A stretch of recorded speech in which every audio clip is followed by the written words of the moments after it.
let's talk about the fact that this morning President Trump signed off on the $70 billion new budget for ICE and CBP, and whether or not the Democrats were able to get any concessions, any change in behavior as part of that budget. Yeah, I mean, it's embarrassing to say, but no, the Democrats weren't able to get any concessions, and no Democrat voted for this package of funding, the $70 billion for ICE and CBP, and you know why. Lots of Democrats, myself included, are all for secure borders, but very few Americans, with the possible exception of Kristi Noem and Stephen Miller and Donald Trump, are for brutally violent enforcement that results in the killing of American citizens, as occurred in Minneapolis. And so, no, this was passed on a purely party line thing. This is an article of faith for Donald Trump and the Republicans.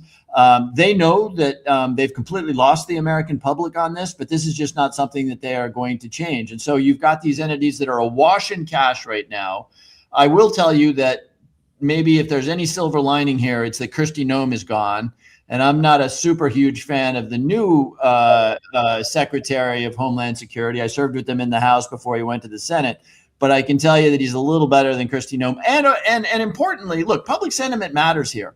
And what used to be his strongest polling issue, immigration, is now in the tank for him because Americans just don't support this. He's conflated the idea of a secure border, which everybody wants, with this horrendous treatment of brown people on the streets of America, and including in detention centers. So he's got that all mixed up together, and that's the issue. It seems to be. Yeah, and you can even take it further. You can even take it further by saying, look, almost all Americans agree we should have. I think all Americans agree we should have secure borders.